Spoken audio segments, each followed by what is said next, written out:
ಎಲ್ಲರಿಗೂ ನಮಸ್ಕಾರ, ಸ್ವಾಗತ. ಇವತ್ತು ನಾವು ಎರಿಕ್ ರೀಸ್ ಅವರ ಒಂದು ಪ್ರಮುಖ ಪುಸ್ತಕ ದ ಲೀನ್ ಸ್ಟಾರ್ಟಪ್ ಬಗ್ಗೆ ಮಾತಾಡೋಣ. ಈ ಪುಸ್ತಕ ಇದೆಯಲ್ಲ, ಇದು ಸ್ಟಾರ್ಟಪ್ಗಳಷ್ಟೇ ಅಲ್ಲ, ದೊಡ್ಡ ಕಂಪನಿಗಳು ಕೂಡ ಪ್ರಾಡಕ್ಟ್ ಬಗ್ಗೆ ಹೇಗೆ ಯೋಚನೆ ಮಾಡ್ತವೆ ಅನ್ನೋದನ್ನೇ ಒಂಥರ ಬದಲಾಯಿಸಿದೆ. ಹೌದು, ಖಂಡಿತ.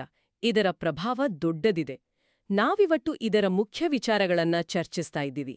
ಅಂದೆ ನಮ್ಮ ಗುರಿ ಏನು ಅಂದ್ರೆ ರಿಸೋರ್ಸ್ ವೇಸ್ಟ್ ಮಾಡದೆ ನಮ್ಮ ಐಡಿಯಾಗಳನ್ನ ಬೇಗ ಟೆಸ್ಟ್ ಮಾಡಿ ಜನರಿಗೆ ನಿಜವಾಗ್ಲೂ ಏನು ಬೇಕು ಅಂತ ತಿಳಿದು ಅದನ್ನ ಹೇಗೆ ಕಟ್ಟೋದು ಅಂತ ಅರ್ಥ ಮಾಡ್ಕೊಳ್ಳೋದು. ಒಂದು ಇಂಟ್ರೆಸ್ಟಿಂಗ್ ವಿಷಯ ಏನಂದ್ರೆ, ಹೆಚ್ಚಿನ ಸ್ಟಾರ್ಟಪ್ಗಳು ಫೇಲ್ ಆಗೋದು ಏನೋ ಸರಿಯಾಗಿ ಮಾಡಕ್ಕಾಗ್ಲಿಲ್ಲ ಅಂತ ಅಲ್ಲ. ಬದಲಿಗೆ ಅವರು ಕಷ್ಟಪಟ್ಟು ಮಾಡಿದ್ದ ಪ್ರಾಡಕ್ಟ್ ಯಾರಿಗೂ ಬೇಡವಾಗಿರುತ್ತೆ. ಅದು ಕಹಿ ಸತ್ಯ. ಹೌದು. ಸೊ ಈ ಲೀನ್ ಸ್ಟಾರ್ಟಪ್ ವಿಧಾನ ಇದಕ್ಕೆ ಹೇಗೆ ಉತ್ತರ ಕೊಡುತ್ತೆ, ಸ್ವಲ್ಪ ಡೀಟೇಲ್ ಆಗಿ ನೋಡೋಣ ಬನ್ನಿ. ಈಗ ನೋಡಿ, ಮೊದಲಿನ ವಿಧಾನ ಹೇಗಿತ್ತೊಂಡೆ, ಒಂದು ದೊಡ್ಡ ಐಡಿಯಾ ಇಟ್ಕೊಂಡು ಫಂಡಿಂಗ್ ತಗೊಂಡು ಆಮೇಲೆ ತಿಂಗ್ಳುಗಟ್ಲೆ ಅಥವಾ ವರ್ಷಗಟ್ಲೆ ಪ್ರಾಡಕ್ಟ್ ಡೆವಲಪ್ ಮಾಡಿ ಫೈನಲ್ ಆಗಿ ಮಾರ್ಕೆಟ್ಗೆ ತರೋದು. ಅಂದ್ರೆ ಅದರಲ್ಲಿ ತುಂಬಾ ರಿಸ್ಕ್ ಇರುತ್ತೆ ಅಲ್ವಾ? ಎಕ್ಸಾಕ್ಟ್ಲಿ. ಬಹಳ ಅಪಾಯಕಾರಿ. ಯಾಕಂದ್ರೆ ಕೊನೆಗೆ ಗೊತ್ತಾಗ್ಬಹುದು ನಾವು ಮಾಡಿದ್ದು ಯಾರಿಗೂ ಬೇಡವೇ ಇರ್ಲಿಲ್ಲ ಅಂತ. ಅಂದ್ರೆ ಟೈಮ್, ಎಫರ್ಟ್, ದುಡ್ಡು ಎಲ್ಲ ವೇಸ್ಟ್ ಆಗೋ ಚಾನ್ಸ್ ಜಾಸ್ತಿ. ಇದಕ್ಕೆ ಎರಿಕ್ ರೀಸ್ ಅವರ ಪರಿಹಾರ ಏನು? ರೀಸ್ ಏನ್ ಹೇಳ್ತಾರೆ ಅಂದ್ರೆ, ಸ್ಟಾರ್ಟಪ್ ಅನ್ನೋದು ಒಂದು ಅನಿಶ್ಚಿತ ಪ್ರಯಾಣ. ಅದನ್ನ ಒಂದು ದೊಡ್ಡ ಪ್ಲಾನ್ ಅನ್ನೋದಕ್ಕಿಂತ ಸಣ್ಣ ಸಣ್ಣ ಪ್ರಯೋಗಗಳ ಸರಣಿ ಅಂತ ನೋಡ್ಬೇಕು. ನಮ್ಮಲ್ಲಿರೋ ಮುಖ್ಯ ಊಹೆಗಳನ್ನ, ಅಂದ್ರೆ ಈ ಸಮಸ್ಯೆ ಜನರಿಗಿದ್ಯಾ, ನಮ್ಮ ಸೊಲ್ಯೂಷನ್ ಅವರಿಗೆ ಬೇಕಾ, ಇದನ್ನೆಲ್ಲ ಸತತವಾಗಿ ಟೆಸ್ಟ್ ಮಾಡ್ತಾ ಹೋಗ್ಬೇಕು. ಓಕೆ, ಈ ಪ್ರಯೋಗಗಳ ಮಾಡೋಕೆ ಒಂದು ಫ್ರೇಮ್ ವರ್ಕ್ ಇದೆಯಲ್ಲ, ಆ ನಿರ್ಮಿಸು ಅಳೆಯು ಕಲಿ ಲೂಪ್, ಅಂದ್ರೆ ಬಿಲ್ಡ್ ಮೆಜರ್ ಲರ್ನ್. ಹೌದು, ಅದೇ ಇದ್ರ ಕೋರ್. ಮೊದಲು ನಿರ್ಮಿಸು, ಆದ್ರೆ ಪೂರ್ತಿ ಪ್ರಾಡಕ್ಟ್ ಅಲ್ಲ, ನಿಮ್ಮ ಐಡಿಯಾದ ಒಂದು ಬೇಸಿಕ್ ವರ್ಷನ್. ಅದನ್ನೇ ಕನಿಷ್ಠ ಕಾರ್ಯಸಾಧ್ಯ ಉತ್ಪನ್ನ ಅಥವಾ MVP ಅಂತಾರೆ, ಮಿನಿಮಮ್ ವಯಬಲ್ ಪ್ರಾಡಕ್ಟ್. MVP ಅಂದ್ರೆ ನಿಮ್ಮ ಮುಖ್ಯ ಊಹೆಯನ್ನ ಪರೀಕ್ಷೆ ಮಾಡೋಕೆ ಬೇಕಾದ ಕನಿಷ್ಠ ಫೀಚರ್ಸ್ ಇರೋ ಪ್ರಾಡಕ್ಟ್. ಇದು ಪರ್ಫೆಕ್ಟ್ ಇರ್ಬೇಕಂತಿಲ್ಲ, ಮುಖ್ಯ ಉದ್ದೇಶನೇ ಕಲಿಯೋದು. ಉದಾಹರಣೆಗೆ ಡ್ರಾಪ್ ಬಾಕ್ಸ್ ಗೊತ್ತಲ್ಲ, ಅವರು ಪ್ರಾಡಕ್ಟ್ ರೆಡಿಯಾಗೋ ಮುಂಚೆ ಅದು ಹೇಗೆ ಕೆಲಸ ಮಾಡುತ್ತೆ ಅಂತ ತೋರ್ಸೋ ಒಂದು ಚಿಕ್ಕ ವಿಡಿಯೋ ಮಾಡಿದ್ರು. ಓ ಹೌದಾ? ಹೌದು. ಆ ವಿಡಿಯೋ ವೈರಲ್ ಆಗಿ ಜನ ಸೈನ್ ಅಪ್ ಆಗೋಕೆ ಶುರು ಮಾಡಿದ್ರು. ಆಗ ಅವರಿಗೆ ಗೊತ್ತಾಯ್ತು ಇದಕ್ಕೆ ಡಿಮ್ಯಾಂಡ್ ಇದೆ ಅಂತ. ವಾವ್.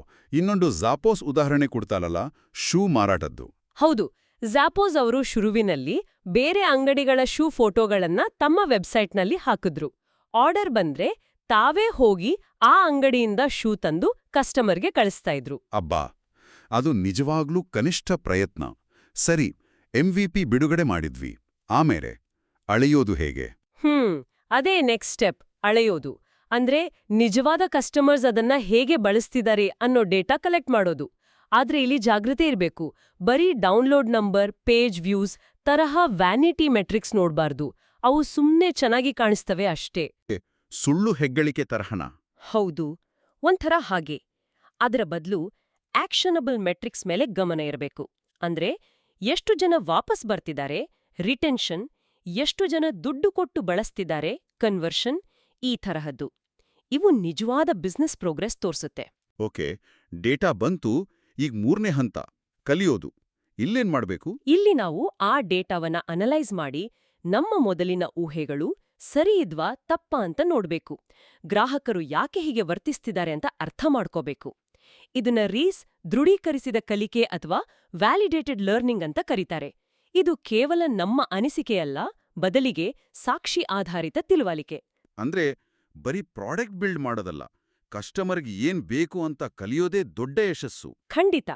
ಆ ಕಲಿಕೆ ಮೇಲೇನೆ ಮುಂದಿನ ಹೆಜ್ಜೆ ಇಡೋದು. 2 ದಾರಿ ಇರುತ್ತೆ. ಒಂದು, ನಮ್ಮ ಊಹೆ ಸರಿಯಿದೆ, ಇದೇ ದಾರಿಯಲ್ಲಿ ಮುಂದುವರಿಬೇಕು, ಸ್ವಲ್ಪ ಇಂಪ್ರೂವ್ ಮಾಡ್ಕೊಂಡು ಅದನ್ನ ಮುಂದುವರಿಯಿರಿ, ಪರ್ಸಿವಿಯರ್ ಅಂತಾರೆ. ಸರಿ, ಇನ್ನೊಂದು ದಾರಿ? ಇನ್ನೊಂದು, ಡೇಟಾ ನೋಡ್ದಾಗ ಗೊತ್ತಾಗುತ್ತೆ ನಮ್ಮ ಮೂಲ ಅಪ್ರೋಚ್ ಸರಿಯಿಲ್ಲ, ಆದ್ರೆ ನಮ್ಮ ದೊಡ್ಡ ವಿಷನ್ ಇನ್ನೂ ವ್ಯಾಲಿಡ್ ಆಗಿದೆ ಅಂತ. ಆಗ ನಾವು ದಿಕ್ಕು ಬದಲಾಯಿಸಬೇಕಾಗತ್ತೆ. ಅದನ್ನೇ ಪಿವೋಟ್ ಅಂತಾರೆ. ಓ, ಪಿವೋಟ್ ಅಂದ್ರೆ ಸೋಲೊಪ್ಪುಕೊಳ್ಳೋದಲ್ಲ? ಖಂಡಿತ ಅಲ್ಲ. ಇದು ಕಲಿಕೆಯ ಆಧಾರದ ಮೇಲೆ ಸ್ಟ್ರಾಟಜಿ ಚೇಂಜ್ ಮಾಡೋದು. ಇನ್ಸ್ಟಾಗ್ರಾಮ್ ಮೊದಲು ಬೇರೆ ಏನೋ ಆಗಿತ್ತು, ಆಮೇಲೆ ಫೋಟೋ ಶೇರಿಂಗ್ ಆಯ್ತು. ಟ್ವಿಟರ್ ಕೂಡ ಮೊದಲು ಪಾಡ್ಕಾಸ್ಟಿಂಗ್ ಪ್ಲಾಟ್ಫಾರ್ಮ್ ಆಗಿತ್ತು, ಆಮೇಲೆ ಮೈಕ್ರೋ ಬ್ಲಾಗಿಂಗ್ ಆಯ್ತು. ಇವೆಲ್ಲ ಪಿವೋಟ್ಗೆ ಉದಾಹರಣೆಗಳು. ಇಂಟ್ರೆಸ್ಟಿಂಗ್. ಆದ್ರೆ ಆರಂಭದಲ್ಲಿ ಪ್ರಾಫಿಟ್ ಇರಲ್ವಲ್ಲ, ಆಗ ಪ್ರೋಗ್ರೆಸ್ ಹೆಂಗೆ ಎಳೆಯೋದು? ಅದಕ್ಕೆ ನಾವೀನ್ಯತೆ ಲೆಕ್ಕ ಪರಿಶೋಧನೆ ಅಂತಾರಾ? ಹೌದು, ಅದೇ. ಇದು ಟ್ರೆಡಿಷನಲ್ ಅಕೌಂಟಿಂಗ್ ಅಲ್ಲ. ಇದು ಆರಂಭದ ಹಂತದಲ್ಲಿ ನಾವು ಸರಿಯಾದ ದಿಕ್ಕಿನಲ್ಲಿ ಕಲಿತಾ ಇದ್ದೀವಾ, ಕಸ್ಟಮರ್ಸ್ ನಮ್ಮ ಪ್ರಾಡಕ್ಟ್ ಇಷ್ಟಪಡ್ತಿದ್ದಾರಾ ಅಂತ ಅಳಿಯೋಕೆ ಸಹಾಯ ಮಾಡುತ್ತೆ. ಆಕ್ಷನಬಲ್ ಮೆಟ್ರಿಕ್ಸ್ ಟ್ರ್ಯಾಕ್ ಮಾಡೋದು, ಎ-ಬಿ ಟೆಸ್ಟಿಂಗ್ ಮಾಡೋದು, ಇದೆಲ್ಲ ಇದರಲ್ಲಿ ಬರುತ್ತೆ. ಇದು ಸಣ್ಣ ಸ್ಟಾರ್ಟಪ್ಗಳಿಗೆ ಮಾತ್ರನಾ? ಅಥವಾ ದೊಡ್ಡ ಎಸ್ಟಾಬ್ಲಿಷ್ಡ್ ಕಂಪನಿಗಳಿಗೂ ಇದು ಯೂಸ್ ಆಗತ್ತಾ? ಖಂಡಿತ ಯೂಸ್ ಆಗತ್ತೆ. ಆಕ್ಚುಲಿ ಈಗ ತುಂಬಾ ದೊಡ್ಡ ಕಂಪ್ನಿಗಳು ಕೂಡ ಹೊಸ ಪ್ರಾಡಕ್ಟ್ ಡೆವಲಪ್ಮೆಂಟ್ಗೆ ಈ ಲೀನ್ ಪ್ರಿನ್ಸಿಪಲ್ಸ್ ಬಳಸ್ತಿದ್ದಾರೆ. ದೊಡ್ಡ ಪ್ರಾಜೆಕ್ಟ್ಗಳ ಬದಲು ಸಣ್ಣ ಫಾಸ್ಟ್ ಆಗಿ ಕೆಲಸ ಮಾಡೋ ಟೀಮ್ಸ್ ಮಾಡಿ ಬೇಗ ಬೇಗ ಪ್ರಯೋಗ ಮಾಡಿ ಕಲಿಯೋಕೆ ಇದು ಹೆಲ್ಪ್ ಮಾಡುತ್ತೆ. ಒಂಥರ ಕಂಪನಿ ಒಳಗೆ ಸ್ಟಾರ್ಟಪ್ ತರ. ಹಾಗಾದ್ರೆ ಒಟ್ಟಿನಲ್ಲಿ ಹೇಳೋದಾದ್ರೆ ಲೀನ್ ಸ್ಟಾರ್ಟಪ್ ಅಂದ್ರೆ ನಿರಂತರವಾಗಿ ಪ್ರಯೋಗ ಮಾಡೋದು, ಅದರಿಂದ ಬೇಗ ಕಲಿಯೋದು ಮತ್ತು ಕಲಿತ ಹಾಗೆ ಬದಲಾವಣೆ ಮಾಡ್ಕೊಳ್ಳೋದು ಅಲ್ವಾ? ಕರೆಕ್ಟ್. ವೇಸ್ಟ್ ಕಡಿಮೆ ಮಾಡಿ ಸ್ಮಾರ್ಟ್ ಆಗಿ ಫಾಸ್ಟ್ ಆಗಿ ಕಸ್ಟಮರ್ಗೆ ನಿಜವಾಗ್ಲೂ ಬೇಕಾಗಿರೋದ್ನ ಕಟ್ಟೋ ವಿಧಾನ ಇದು.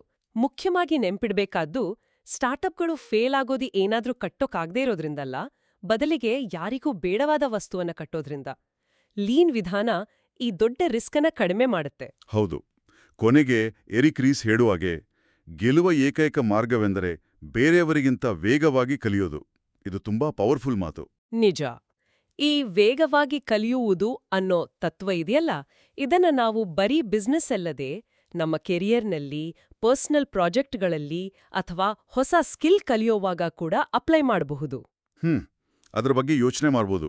ಅಂದ್ರೆ ಸಣ್ಣದಾಗಿ ಶುರು ಮಾಡಿ, ಟೆಸ್ಟ್ ಮಾಡಿ, ಕಲಿತು ಇಂಪ್ರೂವ್ ಮಾಡ್ತಾ ಹೋಗೋದು. ಲೈಫ್ನಲ್ಲೂ ಇದು ಕೆಲ್ಸಕ್ಕೆ ಬರ್ಬೋದು.